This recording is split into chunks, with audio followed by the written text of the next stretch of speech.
আজকের যে নুরানি মাজমা কোরআন ও হাদিসের আলোকে আলোকপাত করার যে আলোচনার মজলিস,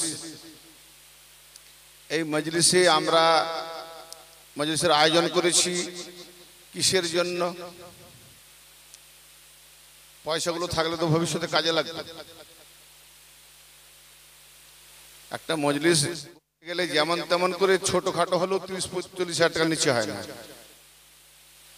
কি দরকার ছিল বাবা? কিন্তু আবার ঠান্ডার, তার উপরে ঠান্ডার রাত, ব্ল্যাঙ্কেট, কম্বল, লেপ, গরমের বিছানা ছেড়ে এই ঠান্ডা রাত্রে বসে 10টা ওভার হয়ে গেল। ঠান্ডার দিনে 9টার সময় মানুষ খাওয়া দাওয়ার পরে ঘুমোতে যায়, আর আপনারা ঠান্ডা জেগে রাত কাটাবেন, আবার তার উপরে টাকা পয়সাও খরচা করবেন কি জন্য? উদ্দেশ্যটা কি? এই মাথা থেকে পা পর্যন্ত এত বড় আল্লাহ যে একটা দেহ দিয়েছে, এর ভেতরে একটা ছোট্ট জিনিস আছে, সেটা হচ্ছে মেমোরি, মস্তিষ্ক, ব্রেন। এই মেমোরিটাতে আগাছা ভরে আছে 1 বছর ধরে। কবে? 1 বছর আগে শুনেছিলাম।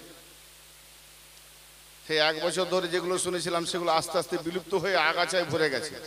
মেমোরি হ্যাং হয়ে গেছে, কাজ করছে না। তো সেই হ্যাংটাকে পরিষ্কার করতে হবে, সফটওয়্যার পাল্টাতে হবে। যত রকম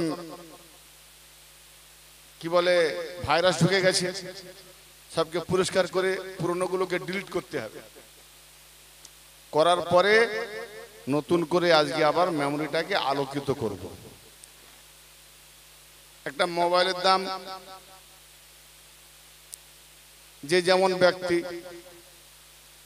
লাখ টাকা থেকে শুরু করে নিয়ে আমি নিম্ন মানে ধরছি, মিনিমাম 10,000 টাকার নিচে এখন হ্যান্ডসেট হয় না। তো অতএব এই মোবাইলের এত টাকা দামের মোবাইল নিয়ে ভেতরে ওই যে মেমোরিটা আছে, ওটা অকেজ হলে পুরো মোবাইলটা অকেজ।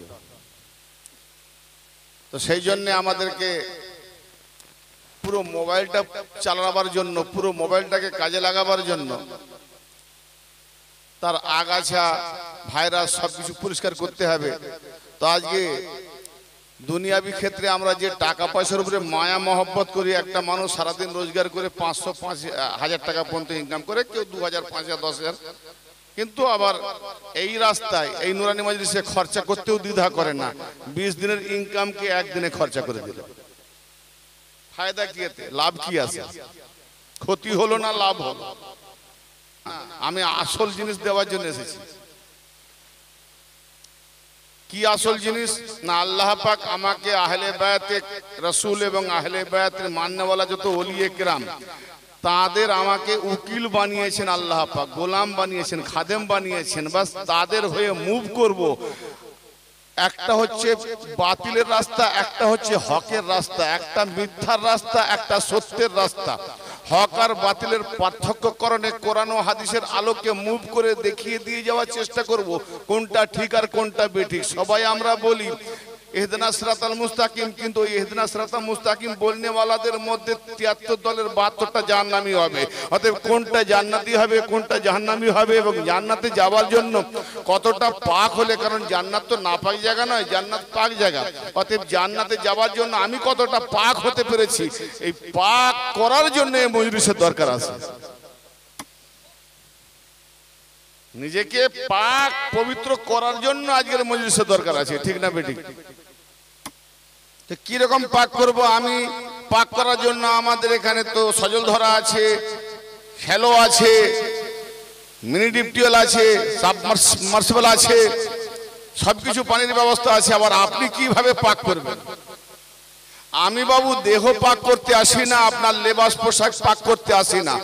ওয়াকালতি এই জন্য করবো যে যাদের নাফসের ভিতরে নাপাক ঢোকে বসে আছে, আমি পানি দিয়ে উজু করলাম, দেহ সাফ হলো, পানি দিয়ে ধৌত করলাম, কাপড় চোপড় পোশাক সাফ হলো, পানি দিয়ে ধৌত করলাম, উজু করলাম, গোসল করলাম, পুরো মাথা থেকে পা পর্যন্ত গু গোবর যা ছিল ময়লা সাফ হয়ে গেল। কিন্তু একটা কথা ভালো করে জেনে রাখেন, আমাকে সাফ করতে গেলে সেটা জানতে হবে যে আমার মধ্যে মুর্দা না জিন্দা আছে। যে মুর্দা থাকবে তাকে জিন্দা করতে হবে, আর জিন্দা না থাকলে মুর্দা হারাম হয়ে যায়, ঠিক না বেঠি? একজন ব্যক্তিকে বললাম, ভাই আমার বাড়িতে 50টা লোক এসেছে, হ্যাঁ তার জন্য মেহমানদারি করতে হবে। আমার বাড়িতে একটা মোটা তাজা গরু আছে, গরুটার বড় বড় শিং, আর কমসে কম 1 কুইন্টালের বেশি মাংস হবে। হ্যাঁ তারপরে কি বলে, তার রানগুলো দেখলে আপনি অবাক হয়ে যাবেন, গোশে ভরা, হাড় কম। বলে তবে দেখি কেমন গরুটা। তো গিয়ে দেখে গইলে গরুটা মরে পড়ে আছে। বলছে তো কি হবে? আমি কেন হালাল করবো, নিয়ে লোকদের খাওয়াবো? বলে তুমি যতই আর প্রশংসা করো, শিং মোটা তাজা বড় হৃষ্টপুষ্ট 1 কুইন্টালের বেশি ওয়েট, কিন্তু হলে কি হবে, এর যে আসল জিনিস সেটাই তো মরে গেছে, সে নাই। অতএব যতই ছুরি চালাও হালাল হবে না হারাম হবে? হ্যাঁ বলেন না। ঠান্ডা দিনে ভয় লাগছে নাকি কথা বলতে? জোরে বলেন, জোরে বলবেন, তাহলে হারাম হয়ে যাবে। অতএব যদি আমাদের মেন জায়গায় নবী পাক দিয়ে গেছেন জিসমানি আর রুহানি, জিসমানি আর রুহানি, শরীয়ত হলো জিসমানি আর মারফতে বেলায়েত হলো রুহানি। অতএব জিসমানি শরীয়ত ধরলাম আর আলীর বেলায়েত থেকে দূরে সরে গেলাম, তো বেলায়েত হলো রুহানি আর শরীয়ত হলো মুহাম্মাদের জিসমানি। অতএব মুহাম্মাদুর রাসূলুল্লাহ পড়লাম, কিন্তু মুহাম্মদ কিয়ামত পর্যন্ত বেলায়েতে মাওলা আলীর বেলায়েত দিয়ে গেলেন, ও রুহানিটাই ছেড়ে দিলাম। তো যার মধ্যে, যে দেহের মধ্যে রুহু নাই, তাকে মুর্দা বলবে না জিন্দা বলবে? অতএব সেই রকম যদি মুর্দা থাকে, তো আজকে বেলায়েতে আলী নিয়ে রুহুটাকে জিন্দা করো। আর রুহু যার জিন্দা, তো নাফস পাক হয়ে যাবে। নাফসের মধ্যে নাপাক কোথায় আছে? কথা আমার বোঝা যাবে তো? যেভাবে বললাম কথা বোঝা যাচ্ছে না? মনে হয় ভারী পড়ে যাচ্ছে। হ্যাঁ ঠিক আছে তো? জোরে বলবেন। আর যদি বলেন না অনেক লোড হয়ে যাচ্ছে, আমি যখন আওয়াজ পাবো না, বোঝা যাচ্ছে, যদি কিছু না বলে তখন ভাববো বোধহয় অনেকটা ভারী পড়ে যাচ্ছে, বুঝতেই পারে না, তাহলে আমি হালকা করে দেবো। তখন বলবে কত ভারী ভারী অন্য টপিকে শুনি। আরে বাবা, আমি তো জিজ্ঞেস করবো আগে, বুঝতে পেরেছি না? আমি জিজ্ঞেস করলে যদি দেখি জুনুন, জোশ, চেহারাটা উৎফুল্ল, হাসি মুখ, হ্যাঁ হ্যাঁ ঠিক ঠিক, এই যে কিছু কথা দারুণ দারুণ, তার মানে কি ইশারা, মুখমণ্ডল, চেহারা, অঙ্গভঙ্গির ইশারাতে বুঝে নেওয়া যায় যে হ্যাঁ বা না। হ্যাঁ নাটা কি ভাববো? যে বেলায়েতে আলীর দুশ্মন, যে ওলিদের দুশ্মন, যে আহলে বাইতের দুশ্মন, কোরআন ও হাদিসটাকে সামনে রেখে চোখ খুলে দেখিয়ে দেবো। দেখিয়ে দেওয়ার পরে সে জবাব না দিতে পেরে কিরম করছে?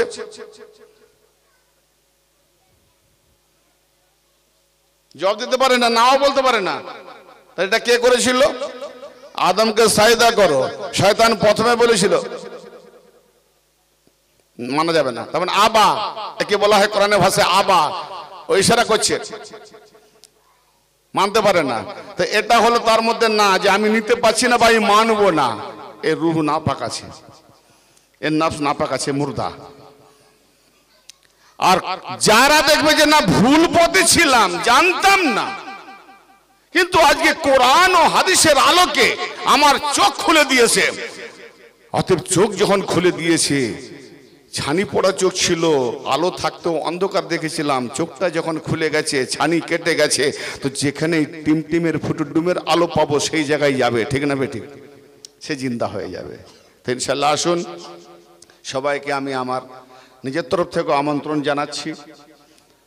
ইনশাআল্লাহ আজকে কোরআন ও হাদিসের আলোকে আপনাদের খেদমতে সূরা তাওবার 119 নম্বর আয়াতে কারিমা একটি আয়াত তেলাওয়াত করেছি, এবং নবী পাকের পাক জবানি দুটো হাদিস মাওলা আলী পাকের শানেই তেলাওয়াত করেছি। প্রথম যে হাদিসটা তেলাওয়াত করেছি, মারাত্মক হাদিস, 73 ফেরকার কোন মৌলবী মোল্লার ক্ষমতা নাই হাদিসটাকে উড়িয়ে দেবে। মসনদে আল ফিরদাউস ইমাম দাইলামি হাদিসকে কোট করেছেন। সেই হাদিস পাকটি এবং ইবনে মাগাজেলি হাদিসটা কোট করেছেন। সেই হাদিসটা হচ্ছে রাবিকে এমন একজন রাবি যিনি সাহাবাদের জামানাতে তাফসীর কারক বড় মুফাসসির মাওলা আলী পাকের শাগির্দ আব্দুল্লাহ ইবনে আব্বাস রাদিয়াল্লাহু তাআলা আনহু, মানে মাওলা আলী পাকের চাচতো ভাই, নবী পাকের খানদান বংশধর। তিনি রওয়ায়াত করছেন নবী পাকের জবান থেকে শুনে। কি বলছেন? عن عبد الله ابن عباس رضي الله تعالى عنهما قال قال رسول الله صلى الله تعالى عليه وآله وسلم। হাদিসটা বলার আগে একটু কথা বলি বাড়তি। আজকে আমরা অনেকেই বা এর আগেও শুনেছি অনেক আলেমরাও পর্যন্ত বলে আহলে বায়াত কাকে বলে? আহলে বায়াত আবার কি? তা আমি বলি হায় আফসোস, এমনও জগতে মানুষ আছে ই আবার আলেম, আহলে বায়াত জানে না। তার মানে ও কোরআন পড়ে বকশু মৌলবীর মতো পড়ে, বুঝে সুঝে পড়ে না, পড়ে চোখ বন্ধ করে মাথা হিলিয়ে হিলিয়ে পড়ে দেয় আল্লাহ যা পড়েছি সব বকশে দে, বকশু মৌলবী। আহলে বায়াত বোঝে না কেন? আল্লাহ রসুল মানবো, আবার তার উপরে আবার এত আহলে বায়াত ওলি এসব কি? আমি তো সেই প্রশ্ন আপনাকেই করতে যাচ্ছি। আপনি নামাজ পড়বেন, আল্লাহর ইবাদত করবেন, সেখানে নবীকে না হয় এতদূর পর্যন্ত সালাম দেবেন, দরুদ পড়বেন, তো নবীর আওলাদকে কেন নামাজে টেনে আনবেন? আমি প্রশ্ন আপনাকে ঘুরিয়ে করছি। যারা বলে আহলে বায়াত কি, আওলাদ কি, তাকেই ঘুরিয়ে প্রশ্ন করছি। কেমন অন্ধ! আমার দুঃখ এই জায়গাটায় যে আজাজিল শয়তান আহলে বায়াত পাক পঞ্জতনকে চিনে নিয়েছে, খ্রিস্টান নাসারা ইহুদি বৌদ্ধ যারা কট্টর ইসলামের দুশমন তারা চিনে নিয়েছে। দুঃখের বিষয় 72 মৌলবীরা চিনতে পারলো না। কারা বেশি ভালো? তারা চিনে নিয়েছে, মানে না, আর এরা চিনেও না মানেও না। কি কি বললাম কথাটা? তারা চিনে নিয়েছে, শয়তান ইহুদি নাসারা চিনে নিয়েছে, তার মানে চিনেওছে মানে না, দুটো চিনে মানে না। আর এরা তো মানুক না মানুক চিনেই না, বলে আহলে বায়াত কে? আহলে বায়াত কারা? বড় দুঃখ, আফসোস। কোন জায়গায়? আল্লাহুম্মা সাল্লি আলা মুহাম্মাদিন ওয়া আলা আসহাবে মুহাম্মাদিন কামা সাল্লাইতা আলা ইব্রাহিমা ওয়া আলা আসহাবে ইব্রাহিমা ইন্নাকা হামিদুম মাজিদ। নামাজে এই দরুদ শরীফটা পড়তে হয় তো? জোরে বলেন।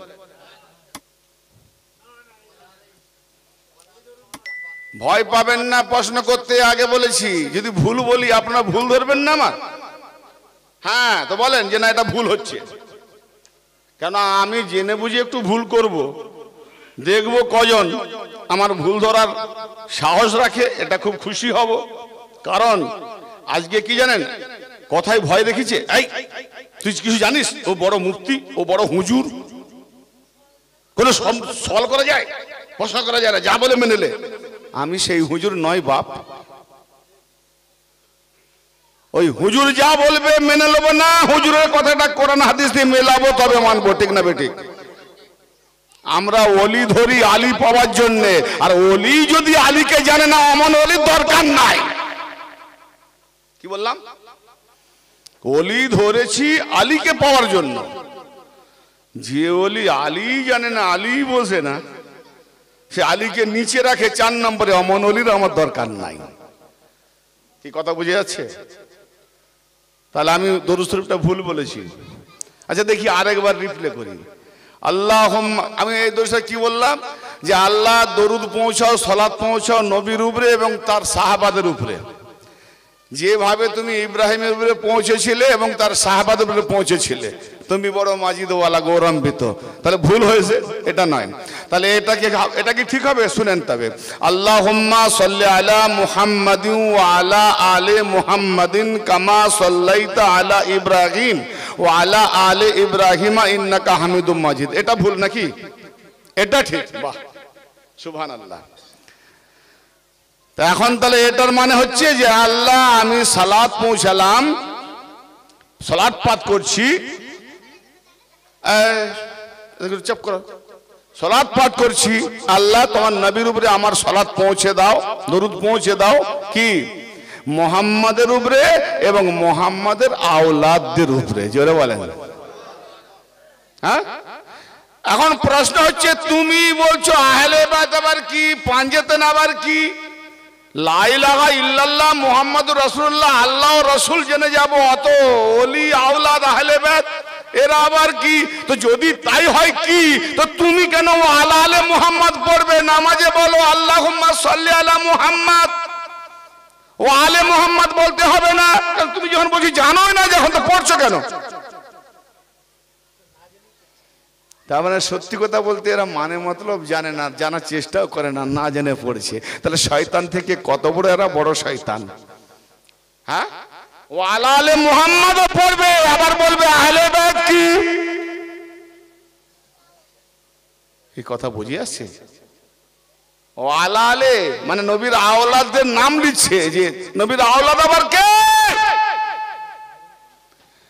শুধু ইমাম হোসেন আলাইহিস সালাম পর্যন্ত নয়, কিয়ামত পর্যন্ত ইমাম হাসান আর ইমাম হোসেনের যত আওলাদ আসবে, আজও যারা আছে, যারা পর্দায় আছে, প্রত্যেক আওলাদের উপরে তোমাকে দরুদ পড়া ওয়াজিব করে দিয়েছে, ওয়াজিব করে দিয়েছে।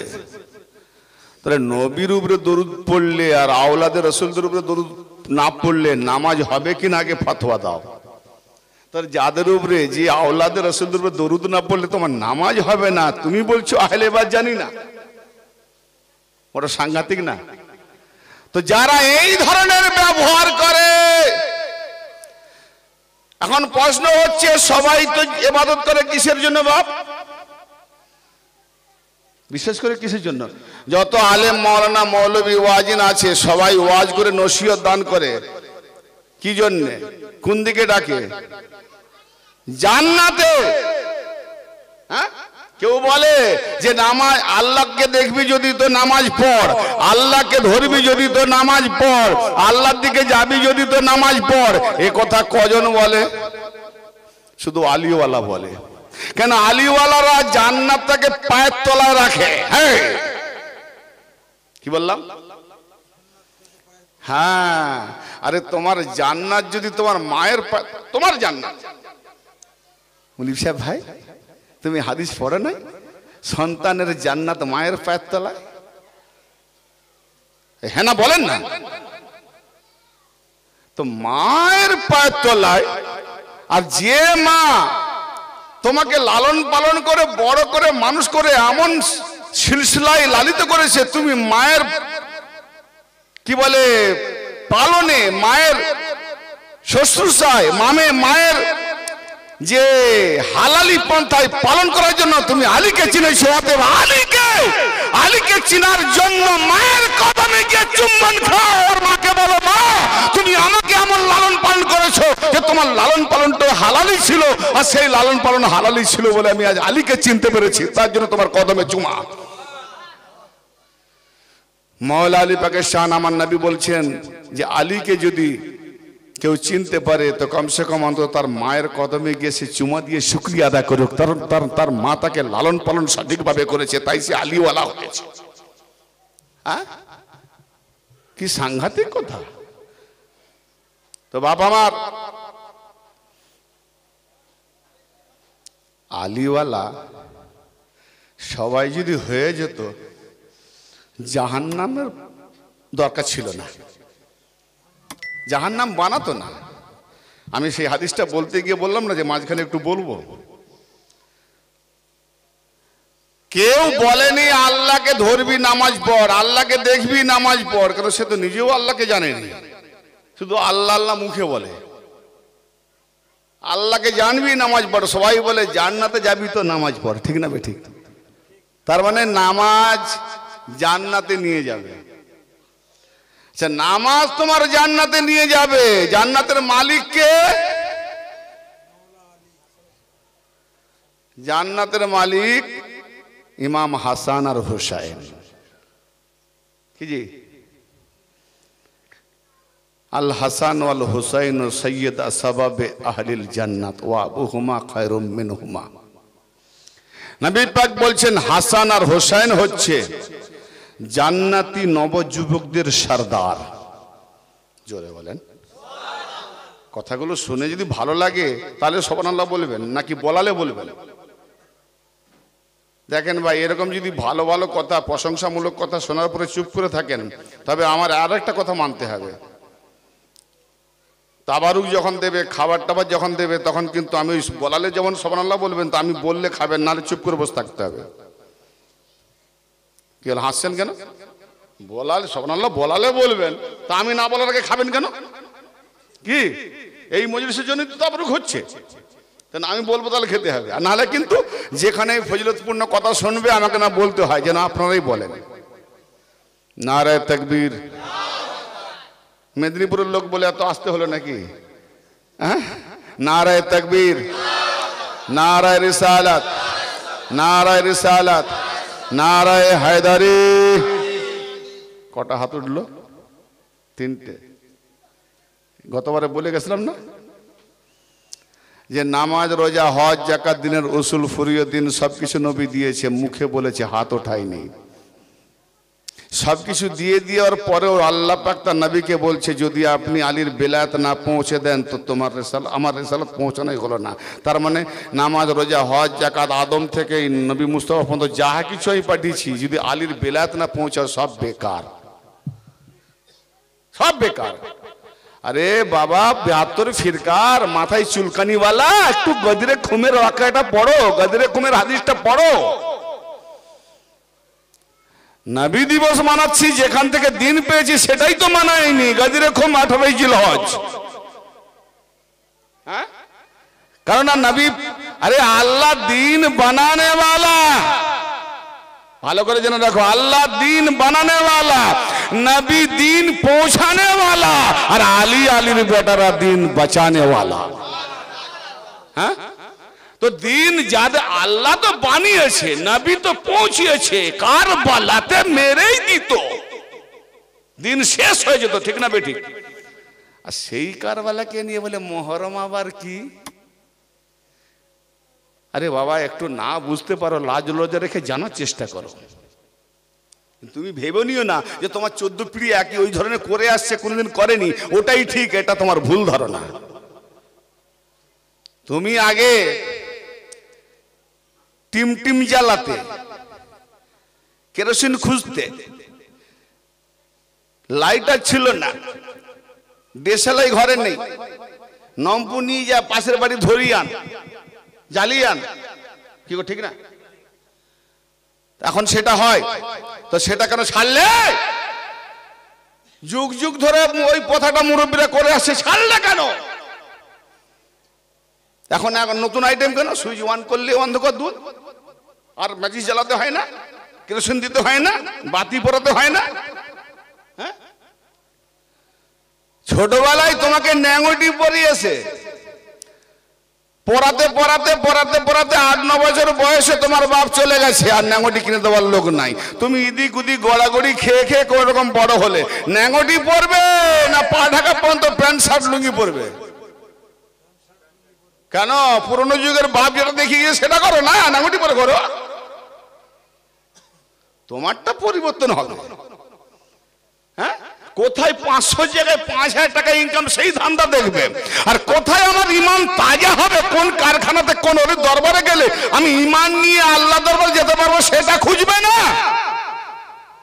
হ্যাঁ, আমার বাপদা 14 পুরুষ যে রাস্তায় ছিল ওইটাই ঠিক। যে তার মানে ও বলতে আছে কি, তারাও জাহান্নামায় গেছে, আমরাও জাহান্নামায় যাবো। জানারে বগি, অ্যাক্সিডেন্ট যখন হবে ইঞ্জিল, তো বগি তো পড়বে গাড্ডায়।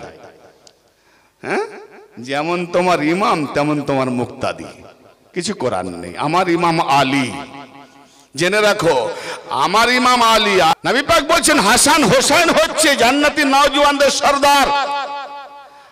আর আমরা কি বলছি যে নামাজ পড়ো জান্নাতে যাবে। আরে নামাজ পড়ো জান্নাতে যাবে, জান্নাতের মালিককে হাসান হোসেন, তুমি নামাজ পড়ছো জান্নাতের মালিক ভুলে গেলে, নামাজটাকে মনে রাখলে। হ্যাঁ আরে বাবা তো চুপ কেন, খারাপ কথা বলছি? হ্যাঁ তুমি জান্নাতের মালিক হাসান হোসেনকে ভুলে গেলে। আর মৌলভী সাহেব বলছে নামাজ পড়ো জান্নাতে যাবে, নামাজটা মনে রাখলে। কি আফসোস, অবাক। হ্যাঁ জান্নাতের মালিক কেমন মালিক? আর মোমেনা নারীদের সর্দারকে খাতুনে জান্নাত মা ফাতেমা সালামুল্লাহ আলাইহা। আহা, তাহলে যে মায়ের কদমে চুমু দিতে বলেছে মাওলা আলীকে চেনার জন্য, সে মা জান্নাতি হলে তার রানী হবে ফাতেমা। না না না, খুদ আম্মা জান কোরআন পাকে যার বিবিকে আমাদের মা বলা হয়েছে, উম্মুল মুমিনিন, নবী পাকের বিবিগণ আমাদের মা, সেই নবী পাকের বিবিরা জান্নাতে যাবে, তার রানী হবে ফাতেমা। না না না, মা মরিয়ম জান্নাতে যাবে, মা হাওয়া জান্নাতে যাবে, সমস্ত নবীদের বিবিরা জান্নাতে যাবে, তার রানী হবে ফাতেমা। সমস্ত নবীরা জান্নাতে যাবে, আমার নবী ছাড়া সমস্ত নবীরা জান্নাতে যাবে, মুমিনরা জান্নাতে যাবে, ওলিরা জান্নাতে যাবে, তার সর্দার হবে হাসান হোসেন। কোথায় দেখাচ্ছ মর্যাদা? আর যদি বলে ইনকার করো, তাহলে নবীর হাদিসটাকে মুছে ফেলে দাও। লাইন ধরে হাদিস পড়ে আছে, লাইন ধরে দালাল পড়ে আছে, একের পর এক সারি ভাবে। এইগুলো চোখ যায় না, চোখ ওইখানে ছানি পড়েছে। জান্নাতের মালিককে ছেড়ে দিয়েছো। আরে নামাজ বাঁচিয়ে গেছে তো কারবালাতে ইমাম হোসেন, মসজিদ বাঁচিয়ে দিয়েছে ইমাম হোসেন, দিন দিয়ে গেছে তো ইমাম হোসেন। আজকে আমরা দিন পেয়েছি তো হোসেনের বদলতে। যদি হোসেন কুরবানি না হতেন, আবাল বিদ্যা বনিতাকে কুরবানি না দিতেন, আপনার 6 মাসের শিশু আলী আসগরকে কুরবানি না করাতেন, রক্তকে ছুঁড়ে দিয়ে বলতেন আল্লাহ আমার কুরবানি কবুল করো, কিন্তু আমার আলী আসগরকে প্রকৃত কুরবানি হয়েছে, কুরবানি কবুল করো। কি জন্য কুরবানি দিলেন? যে না না, নবী মুস্তাফা সাল্লাল্লাহু আলাইহি, আমি তো তীরকে বাঁচাবার জন্য আমি হাতকে এজিদের হাতে দিলাম না। কেন না? আল্লাহর নবী বলেছেন যে নবীর হাত আল্লাহর হাত, আর নবী বলেছেন হোসেন তোমার হাত আমার হাত, অতএব হাত দিলে আল্লাহর হাতে হবে, তাই আমি কুরবানি দিয়ে দিলাম, আমার কুরবানি কবুল করো। হ্যাঁ আফসোস লাগে, দুঃখ লাগে। জীবনভর খিচুড়ি খেয়ে এসছো, আগাছা খেয়ে এসছো, তাদের মুখে কি আর বিরিয়ানি ভালো লাগবে? বদহজম হয়ে যাবে। হয়েছে অবস্থা। সারা জীবনে কোনোদিন শহর দেখেনি, তার মানে কোথায় কি হয় জানেন?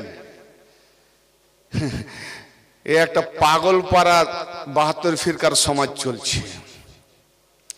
একজন ভিখারি ভিক্ষা চেয়ে সারাদিনে 200, 400, 500 পর্যন্ত রোজগার করে। কোন একজন ব্যক্তি তার কি মনে দয়া হলো, বলে আমাকে তো ডাক্তার বলেছে মারা যাবো, আর বাঁচবো নি, অত টাকা কি করবো, আর পড়ে আছে, আর আমার ওয়ারিশও নাই, সেই তো ওয়াকাফ হয়ে যাবে মরে গেলে, কেন আমার ওয়ারিশ নাই। তো ভিখারি গিয়ে চাইছে, বলে দাঁড়া আমি তো মরে যাব, কি হবে, তোকে দিয়ে কিছু। তো পুরো 5 লাখ টাকার ক্যাশ তার হাতে দিয়ে দিল। ভিখারি বলছে বাবা এটা কি? তুমি টাকা চেনো না? বলে টাকা তো চিনি, জাল নোট নয় তো। বলে কেন জাল নোট বললে? বলে আমি জীবনে কোনদিন 5 টাকা পাইনি, 500 টাকার কি বলে 2000 টাকার লোটের একদম একদম তরপা এত, মানে কত? বলে 5 লাখ। হ্যাঁ 5 লাখ, জাল নোট নয় তো, ভাববে না? এটা বলার উদ্দেশ্য মানে অরিজিনাল চিনতে পারেনি, জীবনে তো আহলে বায়তের মধ্যে ডোবে না, আহলে বায়তের মহব্বত নেই, আওলাদ রাসূলকে চেনে না, জানে না। তো যখনই এদের কাছে কোরআন ও হাদিসের আলোকে আহলে বায়তের ফাজাল বলবে, বলে সব জাল। এই হা না কিচ্ছু ছাড়া পায়নি। ওই যে ভিখারির মতো মৌলবী লা ইলাহা ইল্লাল্লাহ পড়ে ভিখারির মতো কিছু পায়? খারাপ লাগছে মনে হয় আপনাদের? এত শুনশান শব্দ হলে আমি ওয়াজ করব? হ্যাঁ, ওয়া ওয়া বলেন, সুবহানাল্লাহ বলেন, দারুন দারুন বলেন, একটু আওয়াজটা তো পাই। আমি বলছি যারা বুঝতে পারছি আমি তাদেরকে থ্যাংক ইউ জানাচ্ছি, আর যারা বুঝতে পারেনি আমি থ্যাংক ইউ জানাবো না, কিছুই জানাবো না। তো বেরাদারে মিল্লাত, ভিখারি বলছে বাদশাহ, আপনি তো বলেন না রে বাবা আমি বাদশাহ নয়, আমি হ্যাঁ কোটিপতি, কিন্তু আমার টাকা পয়সা কি হবে, তুই 5 লাখ টাকা নিয়ে যা, আর যেন ভিক চাইতে না হয়। তো সে বেচারা বলছে জাল নোট, একজনকে দেখিয়ে বলছে দেখো তো, তার সামনে বল না না অরিজিনাল, তোমাকে দিয়ে দিছি। এবার সে জীবনে কোনোদিন 5,000 টাকাও দেখেনি, 5 লাখ টাকা দেখে কি করবে?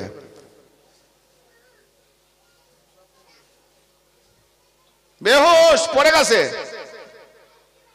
দুজন ব্যক্তি, একজন ভাববে জাল নোট, আর একজন যে জীবনে দেখেনি বলে সত্যি কি 5 লাখ, বেহুশ হয়ে যাবে। ঠিক না বেঠিক? হ্যাঁ, বেহুশ হয়ে যাবে। তো আমরা যারা জীবন ভর এই বাপদা 14 পুরুষের দলীয় মনোভাব নিয়ে চলে আসতেছি, আমরা যারা আহলে বায়তের ওয়াজ শুনে, বক্তব্য শুনে, কোরআন হাদিসের আলোকে জেনে যখন মাথায় ঢুকাচ্ছি, ঢুকাতে ঢুকাতে আমরা অলির কদমে বিভোর হয়ে যাই, বেহুশ হয়ে যাই, এটা একদল। আর যারা অভ্যাসগত চলে আসছে, যাদের টাকা পয়সা আছে, তার মানে যাদের কাছে ইলম আছে, জ্ঞান আছে পূর্ণাঙ্গ আগে থেকে, তারা বলছে কি যে 5 লাখ টাকা তো দূরের কথা, আমরা 10 লাখ 20 লাখ পর্যন্ত ঘাঁটি, অতএব তাদেরকে 20 লাখ দিলেও বেহুশ হবে না। ঠিক না বেটি? অতএব ইলমে লাদুনি আলীর বেলা যাদের সিনাতে আছে, পীর মুর্শিদ দিয়ে দিয়েছে, আপনি 5 কোটি টাকা দেন, সে বেহুশ হবে না। ঠিক না বেটি? জালিও বলবে না। তো অতএব একদল ভিখারি মোল্লা পাওয়া যায়, সে বেহুশ হয়ে যাবে, আর একদল পাগল মোল্লা পাওয়া যায়, অরিজিনালকে বুঝতে না পেরে জাল নোট বলে। তার মানে আহলে বায়তের ফাজালকে জাল বলে, বানাওয়াট বলে। কথা বুঝে এলো অবস্থা কোথায়? আহলে বায়ত আবার বলে কাকে? তা আমি তোমাকে প্রশ্ন করলাম, ও আলা আলে মোহাম্মদ বলে কাকে? যাকে নামাজে তুমি ও আলা আলে মোহাম্মদ বলছো তাকেই বলে আহলে বায়ত। জোরে এরপরেও বলছো আহলে বায়তের উপরে হিংসা। এরপরেও আফসোস, বড় দুঃখের বিষয়, এতক্ষণ আমি টেলার দিলাম, ওয়াজ শুরু করিনি। তার মানে কতটা জায়গা আছে। কোন বাদশাহ এলান করে দিয়েছে যে আমি দিল খুলে আজ দেবো, দিল খুলে দান করব, যে যেমন পারো জায়গা নিয়ে এসো, যত পারে নিয়ে যাও। তাহলে সবাই চাইবে যে আমি যেমন বইতে পারবো, বা 2-4টা কি বলে মজদুর করে নিয়ে যাবো, চল ভাই 2-4টা বস্তা বয়ে দিবি। বলে কেন? বলে বাদশাহ দেবে বলেছে, যে জানো। বলে তাহলে তুমি যখন বাদশাহ দেবে, তুমি যখন নেবে, তা আমি তোমার কেন বইতে যাবো? আমি নিজেরটা বইবো, আমি নিজের বস্তা নিয়ে যাবো। তখন আর কেউ কারো হেল্প করবে? করবে না, বাদশাহ দেবে। তো তুমিও যখন ভিখারি, আমিও ভিখারি, তো যে পারবে সে বড় বড় বস্তা নিয়ে যাবে, কি ঠিক না? হ্যাঁ, বাদশাহ দেবে বলেছে, নিয়ে যাবে। এ বেচারা গরিব জীবনে বস্তা ফস্তা রাখেনি, ভিখারি মানুষ ছোট্ট একটা ব্যাগ নিয়ে ভিক চাইতে যায়, বাড়িতে বস্তা নেই, কেউ বস্তাও দেয়নি। এ ব্যাগ নিয়ে গেছে, কিছু যখন নেই ব্যাগটা নিয়ে যায়। যেই ব্যাগ ভরে দিয়েছে, বলছে বাদশাহ এটা তোমার বিচার ঠিক হলো? বলে কেন বেঠিক কোথায় করলাম? বলে সবাইকে বস্তা ভরে ভরে দিলে বড় বড়, আর আমার ব্যাগটা এতটুকু দিলে। বলে আরে পাগল, আমি তো আগেই বলে দিয়েছি যে যেমন রাখার জায়গা আনবে আমি তাকে তত ভরে দেবো, তোর জায়গা তো ছোট, কোথায় নিবি? আমার জায়গা তো ছোট, কোথায় নেবে? তো এই জন্যে আমার শ্রোতামণ্ডলী, ভদ্র মহাদয়গণ, আমার মাসুম ভোলা মানুষ, আমার শ্রোতামণ্ডলী একটু জায়গাটা বড় করেন, আর ভালো করে বোঝার চেষ্টা করেন। ইনশাল্লাহ আজ আর কাল আল্লাহ যদি হায়াতে রাখে, তো কিছু অন্ধকার দূরীভূত হবে ইনশাল্লাহ। জোরে বলেন ইনশাল্লাহ, বলেন ইনশাল্লাহ। আল্লাহ চাইলে অবশ্যই, তবে আল্লাহ তখনই চাইবে যে খাঁটি নিয়ত করবে। আর আমি নিয়ত করব না, শুধু বলবো ইনশাল্লাহ, আল্লাহ জীবনেও চাইবে না। কেন? নিয়তের উপরে আমল হবে। হ্যাঁ জি। তা আমি যে আয়াতে কারিমা তেলাওয়াত করছিলাম, সেই আয়াতকে কেন্দ্র করে আমার আজকের আলোচ্য বিষয় থাকবে। তো আমি যে হাদিসটা আয়াতের পরে বলেছিলাম সেটা কি, عن عبد الله بن عباس رضي الله تعالى عنهما قال قال رسول الله صلى الله تعالى عليه وآله وسلم لو اجتمع الناس على حب علي بن أبي طالب لما خلق الله تعالى النار হযরত আব্দুল্লাহ ইবনে আব্বাস রাদিয়াল্লাহু তাআলা আনহুমা হতে বর্ণিত নবী করিম সাল্লাল্লাহু তাআলা আলাইহি ওয়া আলিহি ওয়াসাল্লাম ইরশাদ করছেন কি বলছেন যে লাউ ইজতামান নাস ওয়ালা হুব্বা আলী ইবনে আবি তালিব লামা খালাকাল্লাহু তাআলা النار ও জগৎবাসী শুনে রাখো আলীর মহব্বতে আলীর ভালোবাসাতে সবাই যদি একজামাত হয়ে যেত সমবেত হয়ে যেত আল্লাহ তাআলা জাহান্নামটাই সৃষ্টি করত না মসনদ আল ফিরদাউস ইমাম দাইলামি কোন 72 ফিরকার মৌলবী যদি শরীরে হারাম রক্ত থাকে তো দলিলটা কেটে দিক হ্যাঁ আরে এরকম হাজার দলিল আছে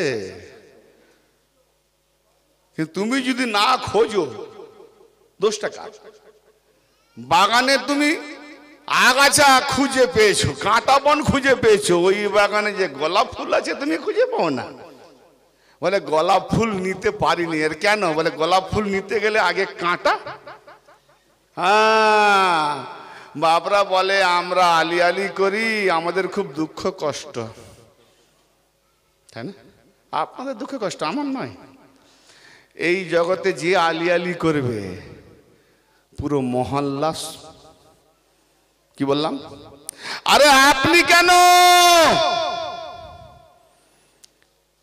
আলীর উপরে দুশ্মনী করে নামাজের হালতে আলীর মাথায় যে তলোয়ার ওয়ার করা হয়েছিল ওটা কি হিন্দু জৈন খ্রিস্টান করেছিল সেও নবীর কলমা পড়নেওয়ালা সাহাবা ছিল ঠিক না বেঠিক নামাজের সাজদা হালতে যে সীমার খঞ্জর চালিয়েছিল সে কি বজরং ছিল ওরা বেনামাজি ছিল পাক্কা নামাজি তুমি বলো ইমাম হোসেনের উপরে দরুদও পড়বে নামাজি আবার তার গলায় খঞ্জরও চালাবে ওই নামাজি জান্নাতি হবে না জাহান্নামী হবে তাহলে নামাজ জান্নাতে নিয়ে যাবে না জান্নাতে নিয়ে যাবে ইমাম হোসেনের মহব্বত নবী পাক বলছেন আলীর মহব্বতে সবাই যদি এক জামাত হয়ে যেত তা আল্লাহ তাআলা জাহান্নামটাই বানাতো না নতুন শুনলেন না পুরনো শুনলেন শুনেছেন আল্লাহ তাআলা জাহান্নামটাই বানাতো না তাহলে এ থেকে বোঝা গেল যে তোমার নামাজ রোজা হজ যাকাত কোরআন তাসবিহ তাহলিল যাই কিছু থাক এসব দিয়েছে এসব সম্পদ মালামাল এর ওয়ারিস হলো আলী অতএব যার ওয়ারিস নাই সে সম্পদ পাবে না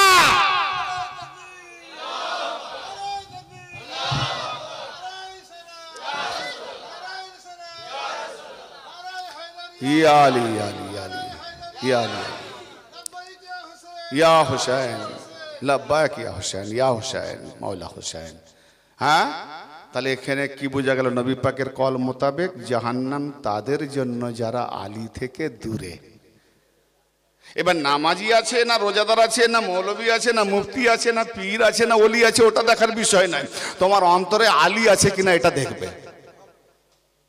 অতএব যার অন্তরে আলী নেই সে জাহান্নামী তাহলে জান্নাত যার জাহান্নামের ফয়সালা হয়ে গেল আলীওয়ালা জান্নাতি আলীর বিরোধী জাহান্নামী বলে এটা হাদিস ঠিক আছে আমি কোরআন থেকে আসবো ইনশাআল্লাহ